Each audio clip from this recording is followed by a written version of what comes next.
সাইরেরম্বরে বৃষ্টি। সুমাইয়া মনি পর্ব 11 থেকে শেষ অংশ। নাম্বার দিয়েছি। এখন আমায় আর জ্বালাতন করবে না ঈশা। কড়াকড়ি ভাবে জানিয়ে দিল মিম ঈশাকে। ঈশা খুশিতে গদগদ করে হেসে বলল, আচ্ছা আচ্ছা, থ্যাঙ্কস। মিম বিনা বাক্যে ফোন রেখে দেয়। বাহিরে গিয়ে রেহানা বেগমকে খাবে না জানিয়ে আসে। বাহির থেকে খেয়ে এসেছে এটা বলেই রুমে ফিরল। বালিশে মাথা রেখে ঘুমিয়ে যায়। রাতে মিমের নাম্বার তেহভিনকে পাঠায় শানু বেগম। এবং কড়া গলায় বলে দেয় মনে করে যেন কথা বলে নেয় মেয়েটির সাথে। তেহভিন এ বিষয়ে মাকে কিছু বলে না। নাম্বারটি ছোট্ট করে বউ পাখি লিখে সেভ করে রাখলো কন্ট্যাক্ট লিস্টে।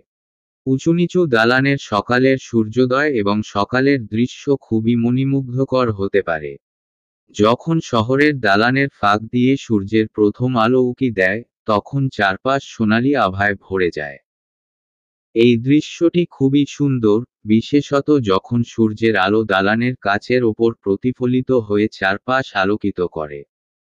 সকালে উঁচুনিচু দালানের মধ্য দিয়ে কর্মমুখর মানুষের কোলাহল শুরু হয়েছে। কেউ ছুটছে অফিসের উদ্দেশ্যে, কেউ বা সকালে হাঁটতে বেরিয়েছে। বেকনিতে দাঁড়িয়ে কফি হাতে মানুষজন সূর্যের উষ্ণতাকে উপভোগ করছে উপর থেকে তা দেখছে মিম। পরপরই টপের পানে তাকিয়ে আলোতে ফুলের পাপড়ি খুলে যাওয়ার দৃশ্য দেখে। একটি ফুল ছিঁড়ে কানে গুজে নিল। কফির স্বাদ পুরোপুরি নেবার পর নিচে নেমে এলো। রেহানা বেগম খাবার সাজাচ্ছিল টেবিলে। সোফায় বসে জিয়া তালুকদার মনোযোগী ছিল পেপারে। চেয়ার টেনে বসে রেহানা বেগমকে ইশারায় বাবাকে ডাকতে বলল মিম। ভাইজান, খাইবার আহেন।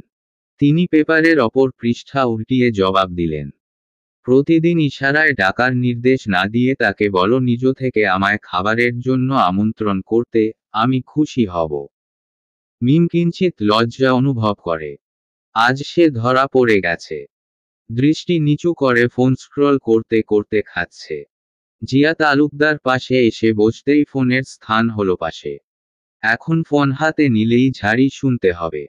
খাবার শেষে মিম চলে যাবার সময় বললেন, একটু পরে গাড়ি নিয়ে নিউ মার্কেটে যাবে। ওইখান থেকে অলংকার শপিং কমপ্লেক্সে। তোমার শ্বশুরই সেখানে থাকবে। তুমিও আমার সাথে যাবে। নয়তো আমি যাচ্ছি না। কাঠিন্য গলায় বাক্যগুলো ছেড়ে উপরে চলে গেলেন। জিয়া তালুকদার মেয়ের এরূপ কথনে খুশি হলেন। আধা ঘন্টা পর বাবা মেয়ে মার্কেটে এসে পৌঁছালো। বিয়ের কেনাকাটা সহ গহনা সেখান থেকে ক্রয় করে একটার দিকে বাড়ি ফিরে। তারা ভেতরে প্রবেশ করতেই পেছনে থেকে জুবাইর বাড়ির নেমপ্লেটের ছবি তুলে বাইক ঘুরিয়ে উল্টো রাস্তায় ছুটল। এতক্ষণ পর্যন্ত নিউ মার্কেট থেকে মিমদের ফলো করছিল জুবাইর। হন্তদন্ত হয়ে নাসিরের নিকটে এসে জানালো, ছোট সাহেব, মেয়েটিকে পেয়েছি। তার নাম মিম, জিয়া তালুকদারের একমাত্র মেয়ে। এ দেখছি আত্মীয় হয়ে গেল। তুই কোথায় পেয়েছিস মিমকে? নাসির তাচ্ছিল্য হাসি প্রদান করে বলে ফের প্রশ্ন করল। নিউ মার্কেটে গিয়েছিলাম কাজে। সেখান থেকে ফিরেই আপনার নিকটে এলাম। ওইখানেই দেখেছি তাকে। তাহলে চুনতি কেন গিয়েছিল মিম? জানি না, কিন্তু এটাই তার আসল বাড়ি। চট্টগ্রাম শহরে না এলে হয়তো তাকে চুনতিই খুঁজতে হতো সারা জীবন। নাসির ভাবছে জুবাইরের কথা। ও ঠিকই বলেছে। এক কাজে কাল রাতে চট্টগ্রাম এসেছিল। থাকবে দুদিন। হোটেলে উঠেছেন তারা। জুবাইর ফের বলল, ভাবির মনে হয় বিয়ে হচ্ছে। দেখলাম বিয়ের শাড়ি গহনা কিনছে। নাসির চোখ রাঙিয়ে তাকালো। জুবাইর দৃষ্টি নিচু করে ফেলল সঙ্গে সঙ্গে। যত প্রকার ফলফলাদি আছে সব হাজি সহ কিনে প্যাকেট করো। সন্ধ্যায় বিয়ের প্রস্তাব নিয়ে যাব জিয়া তালুকদারের বাড়িতে। যথা আজ্ঞা, ছোট সাহেব। সকাল থেকে ঈশা কল দিয়ে দিয়ে তেহভিনকে জ্বালাতন করছে। তেহভিন কিছুতেই রিসিভ করছে না। সে জানে এটা ঈশার নাম্বার। ইচ্ছে করেই না ধরে ফোন সাইলেন্ট করে রেখেছে। এদিকে বিরক্ত হয়ে উঠেছে ঈশা। অচেনা নাম্বার থেকেও কল দিয়েছিল। তারপরও কাজ হয়নি। বৃথা চেষ্টা। সম্পূর্ণ বৃথা। ঈশা সারাদিন চেষ্টা করবে বলে ভেবে নেয়। পরিশেষে না হয় মিমকে জানাবে। সন্ধ্যার দিকে বর্ষর ফলের ঝুড়ি নিয়ে ভেতরে এসে হাজির হয় নাসির সহ তার 5 জন লোক। দারোয়ানকে হুমকি-ধামকি দিয়ে ভেতরে এসেছে তারা। চিল্লাপাল্লা শুনে উপর থেকে উকি দিল মিম। জিয়া তালুকদার হলো রুমেই ছিল।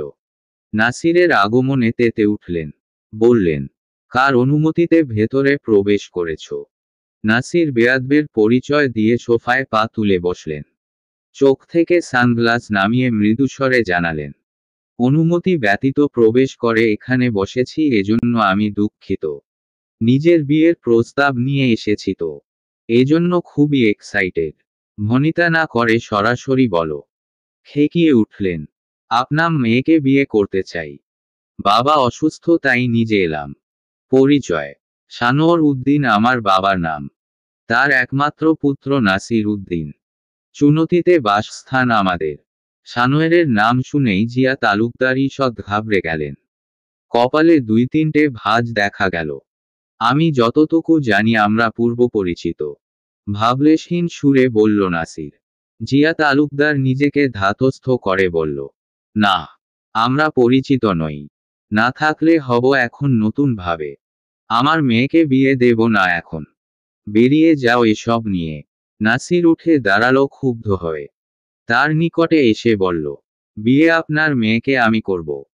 অন্য কোথাও বিয়ে ঠিক করে থাকলে ক্যান্সেল করুন। নয়তো পরিণাম কতটা ভয়ঙ্কর হবে সেটা নিশ্চয় বলতে হবে না। জিয়া তালুকদার ক্রোধান্বিত দৃষ্টি নিক্ষেপ করে নাসিরের পারে। নাসির তোয়াক্কা না করে ফের বলে, এগুলো উপহার হিসেবে রেখে গেলাম। নেক্সট শুক্রবার বাবাকে নিয়ে আসবো আপনার মেয়েকে বিয়ে করতে। তৈরি থাকবেন। কাঠ কাঠ কণ্ঠে কথাগুলো বলে বেরিয়ে গেল নাসির। রয়ে গেল তার আনা ফলফলাদিগুলো। মিম সবকিছু উপর থেকে দেখছিল। তারা চলে যেতেই মিম নিচে এসে জিজ্ঞেস করল, ওনারা কে? তিনি সোফায় বসলেন। কিছুটা চিন্তিত স্বরে বললেন, তোমায় এসব না জানলেও চলবে। রুমে যাও। কথা এড়ানো তার অপছন্দ। মিম বিনা বাক্যে রেগে উপরে চলে এলো। উত্তেজিত হয়ে পায়চারি করছে। সে বেশ চিন্তিত। যে ছেলেটি আজ বাড়িতে এসেছিল তার সাথে চুনতি বাজারে দেখা হয়েছিল অনাকাঙ্ক্ষিতভাবে। এক দেখায় বিয়ের প্রস্তাব নিয়ে হাজির। তাও আবার গুন্ডামি স্বভাবে। ভেবে কুল পাচ্ছে না সে। এরই মধ্যে ঈশার কল এলো। মিম রাগ ও বিরক্ত হয়, অনিচ্ছুক হয়ে ফোন রিসিভ করল। মিম কল ধরে না। তো ক্ষেপে জানতে চাইল, ধরিয়ে দাও, তুমি একটু তাকে বলো না আমার কল ধরতে। এ বিষয়ে আমি আর কোনো হেল্প করতে পারবো না। এমনিতেই আমি খুব টেনশনে আছি। ফার্দার কল দিবে না। কথাটা বলেই ফোন রেখে দিল মিম। ঈশা নিরাশ হলো। পুনরায় কল দিল তেহভিনের নাম্বারে। এবারও রিং হচ্ছে, অপর প্রান্ত থেকে কল রিসিভ হচ্ছে না। রাত 12টার দিকে মায়ের কল পেয়ে তেহভিন দেরি করল না রিসিভ করতে। বেশ কিছুক্ষণ কথাবার্তা বলার পর তেহভিন ল্যাপটপে একটি নোটিশ লিখতে বসে। সেটি সম্পূর্ণ করে আরেকটি দরখাস্ত লিখে। এরপর বাহিরে রাউন্ড দিতে যায়। মিমদের ট্যান্টের সামনে এসে ধীরে গতিতে পায়চারি করে ভাবছে ওর স্মৃতিগুলো। দূরবীন দিয়ে ভেতরে থেকে মিমের ওপর নজর রাখত। মিম অতিরিক্ত চালাক ছিল। তার উপর মিমের সেফটির রক্ষার্থে এটি করা। কাল একটি বড় কাজ রয়েছে, যা তাকে সম্পূর্ণ করতে হবে এবং সারপ্রাইজ দিবে নতুন মানুষকে, যে তার জীবনে অর্ধ অবধি ভাগীদার হবে। ঘরোয়াভাবে বিয়ের তোড়জোড় অনেকটা সহজ সরল এবং ঘনিষ্ঠ পরিবেশে সম্পন্ন হয়। এটি সাধারণত পারিবারিক ও বন্ধুবান্ধবদের সীমিত উপস্থিতিতে আয়োজিত হয়। তেহভিন ও মিমের বিয়েটি এমনভাবেই হচ্ছে আজ। সকাল থেকে কাজের তোড়জোড় আরম্ভ হয়েছে। রাতেই হাতে গোনা কয়েকজনকে দাওয়াত দিয়েছিল জিয়া তালুকদার। মিমদের বন্ধুদেরও নিজেই দাওয়াত দিয়েছে। সবাই উপস্থিত বাড়িতে। সন্ধ্যার দিকে বরপক্ষের লোক আসবে 10 জন। বিয়ের গহনা ও শাড়ি পাঠান হয়েছে। এত কাজের মাঝে জিয়া তালুকদারের বসার ফুরসত নেই। সব দিকে একা হাতে সামলাতে হচ্ছে। মিম তার বন্ধুদের কালকে ঘটনা খুলে বলল। কেন এত দ্রুতই বিয়েটা হচ্ছে এ বিষয়ে তারা সবাই ক্লিয়ার। ঈশা সবাইকে থামিয়ে দিয়ে মিন মিন স্বরে জানায়, বলছিলাম যে ওসমান ভাইয়াকে দাওয়াত দিলে হতো না? তোমার লাগবে তেহবিন ভাইয়াকে। ওসমান ভাইয়াকে দিয়ে কি করব? আরে একের ভেতর সব চাই ঈশার। ওসমান ভাইয়া তো জারিয়া মাত্র, তেহবিন ক্যাপ্টেন আসল। ওহ, বুঝতে পেরেছি। সাফি ব্যঙ্গাত্মক কণ্ঠে বলল। শেফালি মেহেদি দিচ্ছিল মিমের হাতে। এক দৃষ্টিতে মিম কি যেন ভাবছে। ডালিয়া আলতো বাহু দ্বারা ধাক্কা দিয়ে বলল, কোথায় হারালি? মিম সরু নিঃশ্বাস ফেলে বলল, আমি ভাবছি অচেনা, অজানা কোনো ছেলের সঙ্গে বিয়ে হচ্ছে আমার। তাকে আমি কখনো দেখিওনি। মানিয়ে নিতে খুবই কষ্ট হবে আমার। রবি ফোনের উপর থেকে দৃষ্টি সরালো। মিমের কোমল আদলের পানে চেয়ে মুচকি হেসে বলল, বাবা মা ভুল সিদ্ধান্ত নেয় না বাচ্চাদের ক্ষেত্রে, বরঞ্চ আমরাই ভুল পথে পথভ্রষ্ট হই।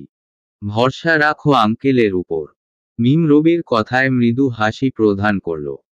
দুহাতে মেহেদি পরানো হলে সেগুলো উঠিয়ে গোসল সেরে নেয়। মিম আগেই পার্লারে সাজবে না জানিয়ে দিয়েছে। এজন্য বান্ধবীদের সাহায্যে ও একা সাজার প্রস্তুতি নিচ্ছে।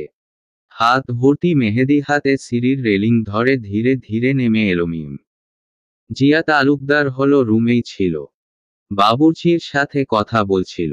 মেয়েকে নিচে নেমে আসতে দেখে ছলছল চোখে দৃষ্টি সরিয়ে নিল। আজই তার এ বাড়িতে শেষ দিন। মেয়ের অনুপস্থিতিতে তার প্রতিটা সেকেন্ড বিষাদে রূপান্তরিত হবে এটি সে জানে। তবুও সে তা তোয়াক্কা করল না। তিনি বাবুর্চির সাথে কথা বলতে বলতে বাহিরে বের হতে নিলে মিম পেছনে থেকে ডাক দেয়। তিনি থেমে বাবুর্চিকে যেতে বলেন। মিম এগিয়ে এসে দৃষ্টি নত রেখে কোমল গলায় শুধালো, আমাকে বিদায় দেবার এত তাড়া কেন তোমার? আমি তোমার উপর বোঝ সৃষ্টি করছি আব্বু। মেয়ের এরূপ বিষাদিনী কথনে আহত দৃষ্টিতে তাকালো। অশ্রুসিক্ত নয়নে চেয়ে দৃঢ় গলায় বলল, তোমার পথচলা এতটুকুই ছিল এ বাড়িতে।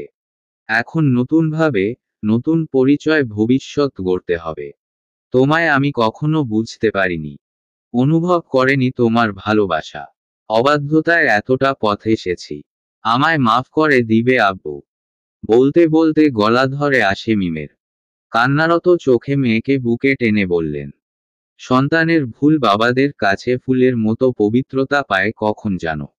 যখন তারা বাবা মায়ের নিকট ক্ষমা চায়। তোমার ভুল এখন ফুলে রূপান্তরিত হয়েছে। মামুনি, আমি তোমাকে মায়ের মতো অনেক ভালোবাসা, যত্ন দিতে পারিনি। তবে খুব ভালোবাসি আমার মেয়েকে। তুমি আমায় ক্ষমা করে দিও। হাউমাউ করে কেঁদে দিল মিম। বাহিক্য চাকচিক্য শক্তপোক্ত মেয়েকে এভাবে কাঁদতে দেখে উপর থেকে সকলে আগেবে আপ্লুত হয়ে গেল। পৃথিবীর সবচেয়ে ঘনিষ্ঠ সম্পর্ক বাবা মা ও ছেলেমেয়েদের মধ্যে হয়, যার বন্ধন সহজে ছিন্ন হয় না, যদি না সম্পর্কে পচন ধরে। বাবার সাথে আরো কুশল বিনিময় সেরে একত্রে খেয়ে মিম উপরে এলো। এখন তার মন ভীষণ হালকা অনুভব হচ্ছে, যেন বড় পাথর মাথা থেকে নেমেছে। বাহিরে আর্মিদের পাহারাদার হিসেবে নিয়োজিত করেছে জিয়া তালুকদার। এই পরিকল্পনা তার একার ছিল। যদি নাসির এসে কোনো প্রকার সমস্যা সৃষ্টি করে সঙ্গে সঙ্গে অ্যাকশন নিবে। কোনো প্রকার রিস্ক নিতে চায় না। তার স্ত্রীর শেষ ইচ্ছেটুকু আজ সে পূরণ করবেই, যে কোনো মূল্যে। আসরের আজান শেষে মিমকে সাজানোর তোড়জোড় শুরু হয়। অতিরিক্ত মেকআপ ব্যতীত সাজবে সে। বিয়ের উজ্জ্বল গাঢ় মেরুন বেনারসি শাড়িটির পাড় ও আঁচলে সোনালি জরির কাজে এক রাজকীয় ভাব ফুটে উঠেছে। চাঁদবালি দুলের ডিজাইন ঐতিহ্যবাহী। একটি ভারী সোনার চোকার এবং তার সঙ্গে লম্বা সোনার মালা। এর ডিজাইনে পাথরে মিনার কারুকাজ গলায় পড়েছে। একটি বড় সোনার নথ কপালের মাঝখানে টিকলি যোগ হয়েছে, যা মুখের সৌন্দর্য বাড়িয়ে তুলেছে। কাচের চুড়ির সঙ্গে সোনার বালা। শাড়িকে আরও সুন্দরভাবে ধরে রাখতে একটি সোনালি রঙের কমরবন্ধ। পায়ে রূপার নূপুর রয়েছে পাতলা পাইল। খোপা বেঁধে তাতে ফুলের মালা, রজনীগন্ধা ও গোলাপ জড়িয়েছে। মেকআপ দিয়েছে হালকা উজ্জ্বল কিন্তু মসৃণ। লাল টিপ এবং নুড কালার লিপস্টিক মিমের কাছে বিশেষ গুরুত্বপূর্ণ। চোখে ব্রোঞ্জ শেডের আইশ্যাডো ব্যবহার করেছে। এই সাজে বাঙালি মেয়েদের বিয়ের ঐতিহ্য এবং আভিজাত্যের একটি নিখুঁত প্রতীক ফুটে ওঠে। যা এখন মিমকে দেখে বোঝা যাচ্ছে। সম্পূর্ণ সাজসজ্জা শেষে মিম নিজেকে আয়নায় দেখে কিঞ্চিৎ লজ্জাবোধ অনুভব করে। বাঙালি মেয়েদের মনে বিয়ে নিয়ে কত শত স্বপ্ন থাকে। তারও ছিল। তবে সেটা বেশি গুরুত্বপূর্ণ ছিল না। যার জন্য বউ সেজেছে তারই খবর নেই। না কল, না টেক্সট। কিভাবে মানুষটিকে গ্রহণ করবে অজানা হিসেব তার। মিম তৈরি হবার পর ওর বাকি বান্ধবীরা রেডি হয়। সময় গড়িয়ে কাঙ্ক্ষিত সময় চলে আসে। 9টার দিকে বরযাত্রীর আগমন ঘটে। তেহভিনকে সাদা রঙের পাঞ্জাবিতে বেশ উজ্জ্বল ও সুদর্শন লাগছিল। মিমের বন্ধুবান্ধবী সকলে তেহভিনকে দেখে কেবল আশ্চর্য। বিস্ময়তা কাটাতে রবি তেহভিনের নিকটে এলো। তেহভিন রবিকে কাছে ডেকে জানালো, আপাতত মিমকে এ বিষয়ে না জানালে খুশি হব। কিন্তু অনুরোধ। রবি ফের কিছু বলল না। উপরে উঠে সবাইকে এ বিষয়ে লুকিয়ে রাখতে বলে। কিন্তু বিপত্তি বাধে ঈশাকে নিয়ে। রাগে অভিমানে বাড়ি থেকে বের করে যায়। ঈশার এরূপ ব্যবহারে মিমের মস্তিষ্ক ফাঁকা। ডালিয়াকে জিজ্ঞেস করলে ভুলভাল বুঝিয়ে দেয়। খাওয়া দাওয়ার পর্ব শেষে বিয়ে পড়াতে আসে কাজী। মিমের রুমে এসে বাবাকে পাশে নিয়ে বিয়ের দেনমোহরের ধার্য করে ছেলের নাম বলার সঙ্গে সঙ্গে মিম সম্পূর্ণ রূপে সারপ্রাইজ। কাজী যখন কবুল বলতে বলে ঘোরের মাঝে আবদ্ধ হয়ে আলহামদুলিল্লাহ বলে 3 বার কবুল বলে দেয়। ডালিয়া কেবল মাত্র মিমের পিঠ ছুঁয়ে কবুল বলতে বলবে। সাথে সাথে কবুল উচ্চারণ করার পর হতবাক হয়ে যায়। কাজী বেরিয়ে যেতেই ডালিয়ার পানে রাগান্বিত নজরে তাকালো মিম। শান্তভাবে জবাব দেয় সে, তুই যাকে ভাবছিস সেই ব্যক্তি ক্যাপ্টেন তেহভিন। মাথার মধ্যে কেমন যেন হিন্দি সিরিয়ালের গান বাজছে এমনটা ভাবছে ডালিয়া। অথচ মিম ভাবছে এই খবিশের সাথে বিয়ে সম্পূর্ণ হয়েছে, এখন সারা জীবন তাকে নীলো ডাউন হয়ে থাকতে হবে। ভেবেই ক্রোধে চোখমুখ কুঁচকে আসে তার। পুরো বিয়ে সম্পূর্ণ হবার পর মিমকে নিয়ে নিচে আসে জিয়া তালুকদার। জলজ্যান্ত একটি পরীকে সচক্ষে দেখছে যেন তেহভিন। চোখ সরিয়ে নেবার বৃথা চেষ্টা করেও লাভ হচ্ছে না। এই প্রথম কোনো মেয়েকে দেখে নেত্রপল্লব আটকে রয়েছে। মিম এক ঝলক তেহভিনের উপর দৃষ্টি ফেলে সরিয়ে নিল। সেই দৃষ্টিতে ছিল এক রাশ ক্ষোভ। আলী তেহভিনের কানে কানে বলে, মিম রেগে গেছে আপনাকে দেখে। তেহভিন মৃদু হাসে। জিয়া তালুকদার মিমের হাত তেহভিনের হাতে রেখে কোমল গলায় শুধালো, আমার রাজকুমারীকে তার রাজকুমারের হাতে তুলে দিলাম। সযত্নে আগলে রেখো। সুখে থেকো। মিম হাউমাউ করে কেঁদে ফেলে। বুকে আগলে নেয় জিয়া তালুকদার।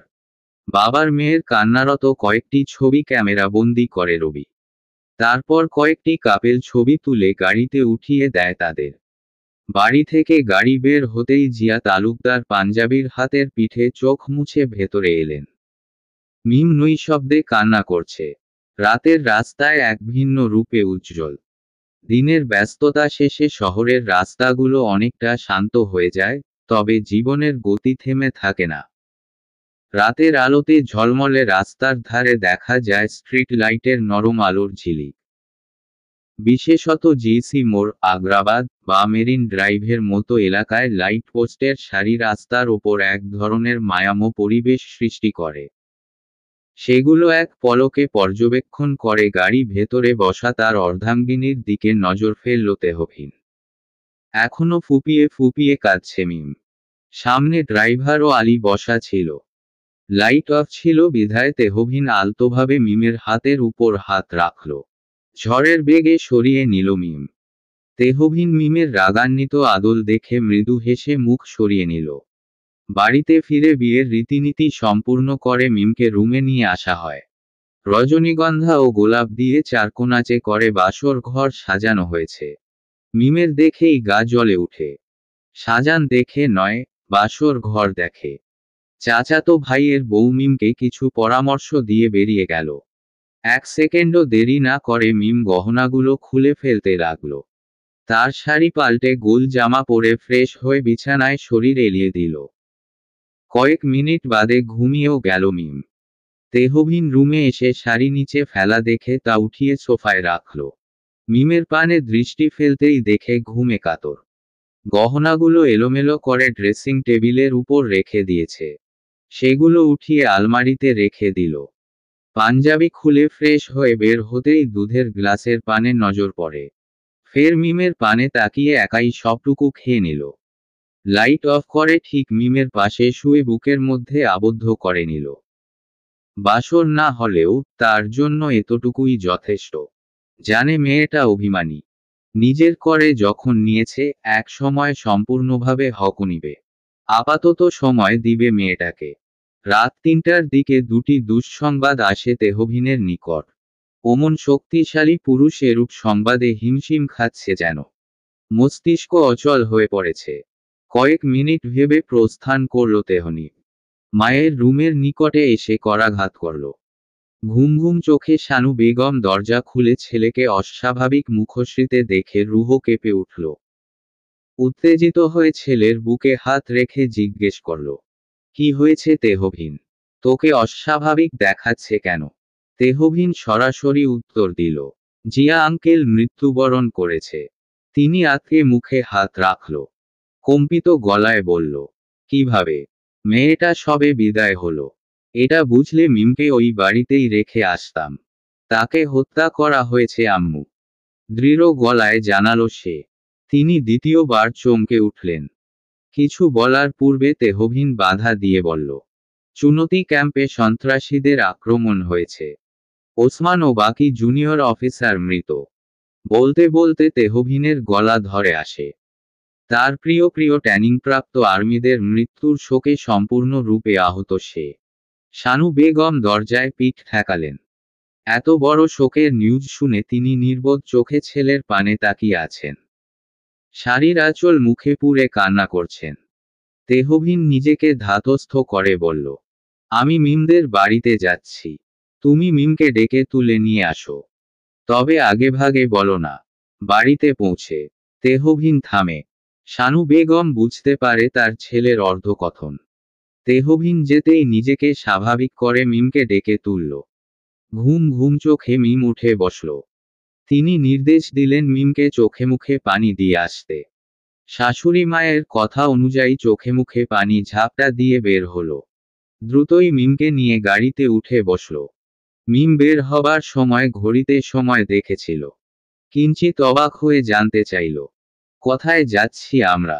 তিনি গম্ভীর গলায় জানায়, গেলেই দেখতে পাবে। শাশুড়ি এরূপ গম্ভীর কথনে মিম কিছুটা অবাক হয়। তোয়াক্কা না করে বসে রয়। নৈশব্দে শানু কান্না করছে। সদ্য বিবাহিত মেয়েকে কিভাবে বলবে তার বাবা আর নেই। তাকে হত্যা করা হয়েছে। পরিস্থিতি অস্বাভাবিক হতে চলেছে এটি সে জানে। মিনিট কয়েক পর নিজেদের বাড়ির রাস্তা দেখে মিম চমকে উঠে। ডানে বামে তাকিয়ে আরো শিওর হয়ে নেয় এটা তার বাড়িরই রাস্তা। আরো অবাক হয় তখন যখন দেখে গাড়ি তাদের বাড়ির সামনেই থামল। ভেতর থেকে বেরিয়ে বাড়ির হলরুমে পা রাখতেই এত পুলিশ ও ফ্লোরে 3টি সাদা কাপড়ে মুখ ঢাকা লাশ দেখে মিমের বক্ষে মোচড় দিয়ে উঠে। আশেপাশে তাকিয়ে বাবাকে না দেখতে পেয়ে ছুটে মুখের উপর থেকে কাপড় সরায়। প্রথমটি সরিয়ে দারোয়ানের রক্তাক্ত আদল দেখে মুখ ঢেকে নেয়। পরেরটি সরিয়ে রেহানা বেগমকে দেখে পুনরায় চোখ থেকে পানি চলে আসে। পরের লাশের কাপড় সরানোর শক্তি এখন তার মধ্যে নেই। চোখ থেকে অনবরত পানি বের হচ্ছে। উঠে সেই লাশের মাথার কাছে বসে কাপা কাপা হাতে সাহস সঞ্চয় করে সরাতেই জোরে আব্বু বলে চিৎকার দিলে জ্ঞান হারায়। পড়ে যাবার পূর্বে তেহভিন ধরে ফেলে। বুকের সঙ্গে মিশিয়ে মৃত শ্বশুরের মুখের কাপড় দিয়ে ঢেকে দেয়। মিমকে কোলে তুলে উপরে নিয়ে তার রুমে শুইয়ে দেয়। আফগান অবস্থায় পাগলামি কম করবে ভেবে চেতনা ফিরায় না তেহভিন। মাকে সেখানে রেখে তেহভিন আলীকে রেখে রওয়ানা হয় চুনতির উদ্দেশ্যে। গাড়িতে বসে আলী তার নিকট বাড়ির প্রত্যেকটি সিসি ক্যামেরার ফুটেজ তেহভিনকে পাঠায়। একগাদা লোক নিয়ে নাসির প্রবেশ করে বাড়িতে। মিমের বিয়ে হবার ফলে রেগে তিনজনকে একত্রে ছুরি দ্বারা পেটে আঘাত করে হত্যা করে। মর্মান্তিক দৃশ্যটি দেখে তেহভিন চোখ বন্ধ করে ফেলে। ইতিমধ্যে নাসিরকে খুঁজছে পুলিশ তার লোক সহ। দ্বিতীয় দফায় তেহভিনের উপর ক্ষোভ নিয়ে রাতের অন্ধকারে বোম দিয়ে হামলা করে ক্যাম্পে। ঘুমন্ত অবস্থায় আগুনে ঝলসে সেখানেই মৃত্যু হয় সৈনিকদের। হোয়াটসঅ্যাপ থেকে বের হবার সময় ওসমানের লাস্ট মেসেজটি দেখে আবেগী হয়ে পড়ে। বিয়ের জন্য শুভকামনা জানিয়েছিল, ব্যস্ততার কারণে সিন করতে পারেনি। এখন সে আফসোস করছে কেন আগে সিন করে ধন্যবাদ জানালো না। বড্ড আফসোস হচ্ছে তার। ক্যাম্পে পৌঁছাতে ভোরবেলা হয়ে যায়। চারদিকে আলো ফুটে উঠেছে। ফায়ার সার্ভিস তখন রওয়ানা হয়েছে আগুন নিভিয়ে। চারদিক পুড়ে ছারখার। মানুষ পোড়ার গন্ধ বাতাসে মিশে একাকার। হাহাকার অবস্থা দেখে তেহবিনের হৃদয় নড়েচড়ে উঠে। তার বক্ষে আগুন জ্বলছে, ঠিক প্রতিশোধের আগুন। আর্মি সৈনিক নিয়ে নাসিরদের বাড়িতে পৌঁছায়। অসুস্থ সানোয়ার উদ্দিনকে গ্রেফতার করে পুলিশের হাতে তুলে দেয় তাদের এক চামচা মতিনকেও। পথিমধ্যে ড্রাইভারকে গাড়ি থেকে নামিয়ে আগুন লাগিয়ে দেখানেই তাদের জ্যান্ত জ্বালিয়ে দেয় তেহবিন।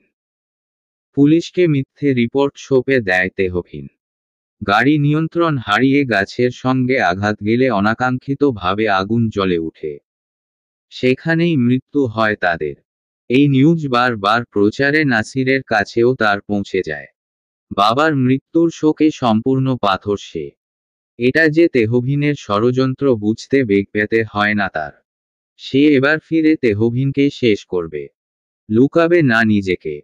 যতবার জ্ঞান ফিরেছে বাবার মৃত্যুর শোকে অচেতন হয়েছে। বারে বারে জ্ঞান হারানো ও অচেতনের ফলে তেহবিন চুনতি থেকে ফিরে আসে।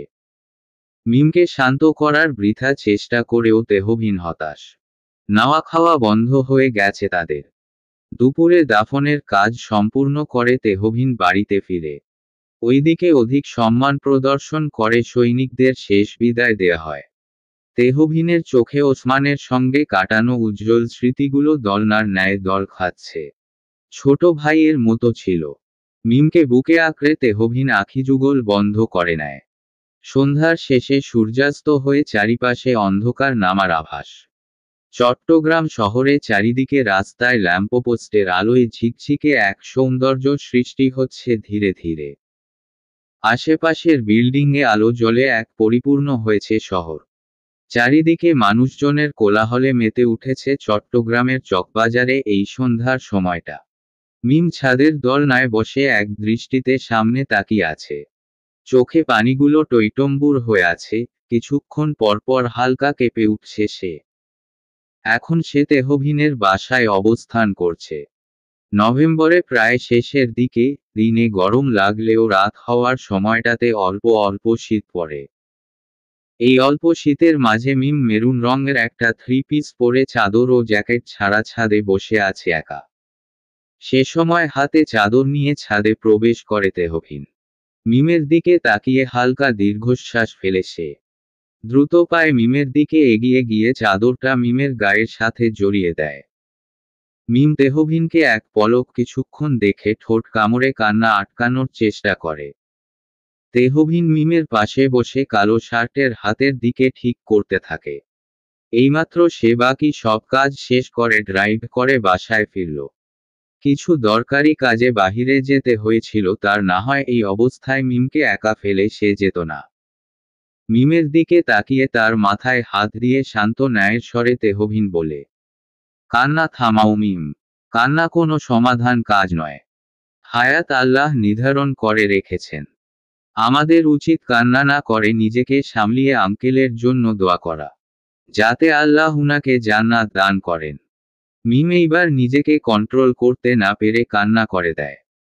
তেহবিন সাথে সাথে মিমকে জড়িয়ে ধরে তার মাথা নিজের বক্ষের সাথে চেপে ধরে বলে, কান্না থামাতে বলেছি। তুমি না স্ট্রং গার্ল, আরো শক্ত হতে হবে তোমায়। আঙ্কেলের জন্য দোয়া করো। মা বাবার জন্য সন্তানের দোয়া আল্লাহ বেশি কবুল করেন। মিম কান্না স্বরে বলে, আমার আপন বলতে আর কেউ রইল না ক্যাপ্টেন তেহবিনের নিজের বক্ষ থেকে মিমের মাথা উঠিয়ে মিমের কপাল থেকে ছোট ছোট চুলগুলো সরিয়ে কানের পাশে গুজে দেয়। মিমের কপালে নিজের অধর চেপে ধরে বলে, কে বলেছে তোমার আপন কেউ নেই? আমি আছি তো তোমার ক্যাপ্টেন তোমার অর্ধাঙ্গ। সাথে তোমার আরেকটা মা আছে। নিজেকে আপনহারা ভাববে না মিম। তোমার ক্যাপ্টেন তেহ আছে তোমার পাশে অলওয়েজ। মিম অশ্রু মিশ্রিত চোখে তেহভিনের দিকে তাকায়। ছাদের ছোট ছোট লাইটের আলোয় ব্ল্যাক শার্টে তেহভিনের মুখটা আজকে একটু বেশিই সুদর্শন মনে হচ্ছে মিমের কাছে। তেহভিনকে নিজের অর্ধাঙ্গ ভাবতেই মনে এক অনুভূতি জেগে উঠছে তার। এটাই হয়তো পবিত্র বিয়ের বন্ধনের প্রভাব। তেহভিন এইবার ভাবলেশহীন হয়ে মিমের দিকে তাকিয়ে জবাব দেয়, এইভাবে তাকালে তো আমার পক্ষে নিজেকে কন্ট্রোল করতে মুশকিল হবে। মিম সাথে সাথে কান্না বন্ধ করে লজ্জায় দৃষ্টি নিচের দিকে করে রাখে। তেহভিন স্মিত হাসে। তার কথার দরুন মেয়েটা একটু হলেও কান্না বন্ধ করতে পেরেছে, এতটুকুই যথেষ্ট। আমাকে বিয়ে করে কি রিগ্রেট ফিল করছো তুমি? তেহভিন মিমের দিকে তাকিয়ে বলে। মিম দ্রুত দৃষ্টি আশেপাশে ফেলে। তেহভিন গম্ভীর চেহারায় এবং কণ্ঠে বলে, তোমার রিগ্রেট ফিল হলে বলে দাও, চলে যাব আমি ক্যাম্পে। ফির কথন সম্পূর্ণ শেষ করার পূর্বেই মিম তেহভিনকে দ্রুত জড়িয়ে ধরে। চাপা স্বরে বলে, যাবেন না, চলে গেলে একা অনুভব করব। তেহভিন মৃদু হেসে মিমকে শোকরো করে জড়িয়ে ধরে নিজের সাথে। মিমকে আপন করে পাবার উদ্দেশ্য তার সাকসেস হয়েছে ভেবে ঠোঁটের কোণে তার চাপা হাসি ফুটে। মিম আনমনে হয়ে তেহভিনের বাহুতে আবদ্ধ থেকেই বলল, সামর্থ্য থাকলে বাবার খুনিকে আমি নিজ হাতে খুন করতাম।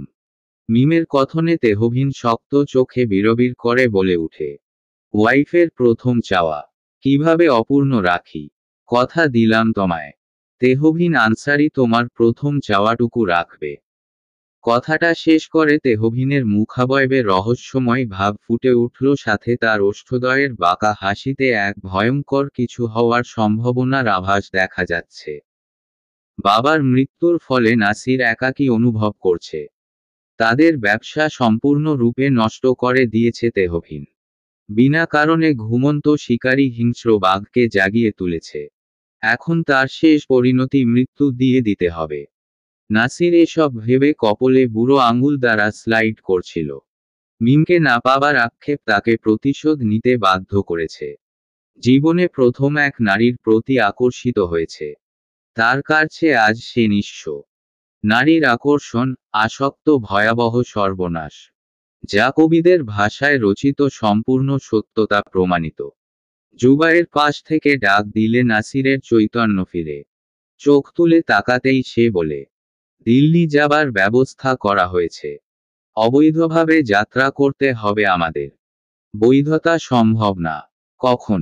আজ রাত ৩টার ট্রাকে করে রওনা হব। সব ড্রাগসের মালামাল ব্রিফকেসে রাখো। এগুলো হবে আমাদের ব্যবসার নতুন পুঁজি। জি, বড় সাহেবের জানাজায় উপস্থিত হতে পারলাম না আমরা। করুণ কণ্ঠে শুধালো জুবায়ের। নাসির সরু নিঃশ্বাস ত্যাগ করে চোখ জোড়া বন্ধ করল। বাবা তাকে অকর্মা বলে সত্যি সত্যি সম্বোধন করত। কথাটা তখন গায়ে কাটার মতো বিঁধলেও সত্যি ছিল তার এই মন্তব্য। তার অকর্মা ছেলে খুনিকেও সাজা দিতে পারবে না। প্রাণপণে পালাতে হবে রাতের অন্ধকারে। নিস্তব্ধ নীরব পথ ধরে বড় মালবাহী ট্রাক এগোচ্ছে পিচ্ছালা রাস্তা ধরে। ভেতরে ঘুমন্ত অবস্থায় রয়েছে নাসির সহ তার ১০ জন লোক। ৩টায় গাড়িতে উঠেছে। ১ ঘন্টা ধরে গাড়ি চলছে দ্রুত গতিতে। ক্লান্ত পরিশ্রান্ত লোকজন সবাই রীতিমতো ঘুম। নাসিরও তাল মিলিয়ে ঘুমোচ্ছে। আরও কয়েক পথ পাড়ি দিয়ে এগোচ্ছে ট্রাক দিল্লির উদ্দেশ্যে। ১ সপ্তাহ অতিবাহিত হয়েছে। এখন মিম অনেকটা স্বাভাবিক। বাবার মৃত্যু তেহভিন তার ভালোবাসা দিয়ে ভুলাতে সক্ষম হয়েছে। তবে পিতৃহারা যন্ত্রণা আদৌ ভুলে যাওয়া সম্ভব? ক্ষণে ক্ষণে মনে উঠলেও তেহভিন সর্বক্ষণ কাছাকাছি থেকে হাসিয়ে মাতিয়ে রাখে। ড্রেসিং টেবিলের সামনে ছোট্ট কাঠের টুলে বসে মাথা আঁচড়াচ্ছিল মিম। আনমনা দেখে তেহভিন দ্রুত পেছনে থেকে ঝাঁপটে ধরে কোলে তুলে নেয়। আচমকা এমন আকস্মিক ঘটনায় মিম চমকাল। তেহভিন মুচকি হেসে বলল, মিস করার সঙ্গে সঙ্গে হাজির। এমন স্বামী কোথাও দেখেছ? মিম ইয়ার্কি করে বলল, খুঁজতে হবে। আমাকেই খুঁজে দেখো নতুন ভাবে। কিভাবে?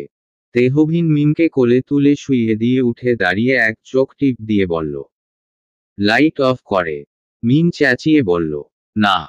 তেহবিন কোনো সুযোগ না দিয়ে লাইট অফ করেই বিছানার সাথে তাকে শক্তভাবে আবদ্ধ করল। অম্বরের বৃষ্টি যেমন সাইরে মিশে পরিপূর্ণ আকারে বৃদ্ধি পায়, তেমনি তাদের ভালোবাসা এখন পরিপূর্ণ রূপে মিলেমিশে একাকার। 3 দিন পর পাহাড়ের সৌন্দর্য এমন এক নিসর্গ যা মনকে শান্তি দেয় এবং চোখকে মোহিত করে। সবুজে ঢাকা উঁচুনিচু পাহাড়ের সারি, মেঘে ঢাকা শীর্ষবিন্দু, আর স্নিগ্ধ বাতাস প্রকৃতির এক অনন্য সৃষ্টি। পাহাড়ের গা বেয়ে ঝর্ণা গড়িয়ে পড়ার শব্দ যেন প্রকৃতির সুরেলা সঙ্গীত। সকালবেলা সূর্যের আলোর ঝিলিক যখন পাহাড়ের চূড়ায় পড়ে, তখন সেই দৃশ্য অপার্থিব মনে হয়। পাখির কলরব, দূরে কোথাও নদীর কুলকুল ধ্বনি, আর পাহাড়ি ফুলের সুগন্ধ, সবকিছুই এক অন্যরকম অভিজ্ঞতা দেয়। পাহাড় মানে শুধু সৌন্দর্য নয়, সেখানে লুকিয়ে থাকে প্রকৃতির রহস্য, মনের প্রশান্তি, আর এক অনন্ত আনন্দের অনুভূতি। তেহবিন মিমকে নিয়ে পাহাড়ে ঘুরতে এসেছে আজ। মণিমুগ্ধকর পাহাড়ি সৌন্দর্যে মিম মোহিত। দুজনে ডেনিম জ্যাকেট পরিহিত উঁচু পাহাড়ের চূড়ায় বসেছে। চা পান করার সময় তেহবিন ফোনে আলীর সঙ্গে চ্যাটিং করছিল। মিম এসব দেখে হালকা গাল ফুলিয়ে বলল, রাখবেন না ফোন, সারপ্রাইজ আছে রাতে। কি সারপ্রাইজ? তেহবিন প্রত্যুত্তরে কিছু না বলে রহস্যময় হাসি দেয়। সন্ধ্যার আগে আগে পাহাড়ের নিচে এক সুরক্ষিত স্থানে ট্যান্ট তৈরি করে। সামনেই আগুন জ্বালিয়ে পাশাপাশি বসে ছিল দুজন। মিম তেহবিনের কাঁধে মাথা রেখে বলল, আমাদের প্রথম দেখা সাক্ষাতের কথা মনে আছে? ভুলে যাবার মতো লোক আমি নই প্রিয়তমা। তাহলে ভালোবাসি বলুন। বাচ্চাদের মতো আবদার রাখলো যেন। তেহবিন মুচকি হেসে মিমকে কাছে টেনে ঠোঁটে মৃদু চুমু দিয়ে জানায়, তোমার সব আবদার গ্রহণ করছি রাজকুমারী। ভীষণ ভালোবাসি। মিম হেসে দেয়। সে সময় তেহবিন মিমের হাত ধরে সামনের এক বক্সের নিকটে এগিয়ে নিয়ে আসে। সেটার ভেতর থেকে আতশবাজি প্যাকেট বের করে মিমের হাতে মোমবাতি জ্বালিয়ে দেয়। প্রচণ্ড খুশি হয় মিম। তেহবিনের এরূপ সারপ্রাইজে সে খুবই আনন্দিত। আতশবাজির পেছনে মিম আগুন জ্বালিয়ে দেয়। সেটা ফোটার আগ মুহূর্তে তেহবিন একটি ছোট্ট রিমোটের ন্যায় হাতে তুলে দেয়। তেহবিন মিমকে ইশারায় সেটিকে আলতো চাপ দিতে বলার সঙ্গে সঙ্গে সেই আতশবাজি সহ আরও বিকট আওয়াজ হয়। ভূমি যেন কেঁপে উঠে। চারদিক থেকে একে একে আতশবাজি ফুটে আকাশে ছড়িয়ে যেতে লাগল। মিম তেহবিনের নিকটে এসে হাস্যোজ্জ্বল মুখে উপভোগ করছে সেই মুহূর্তে। তাদের ঠিক পেছনে 1 কিলোমিটার দূরত্বে দাউদাউ করে আগুনের কালো ধোঁয়ায় অম্বর ছেয়ে গেছে। এরূপ ভয়াবহ আগুনের পানে তেহবিন এক পোকল তাকিয়ে সেই একই রহস্যময় হাসি দেয়, যেই হাসিতে লুকায়িত হাজারো অজানা রহস্য। মনে মনে শুধু এতটুকু প্রলেপ গাইল, মেয়ে কখনো জানতে পারবে না তার বাবার খুনিকে সে নিজ হাতেই ধ্বংস করেছে। সমাপ্ত।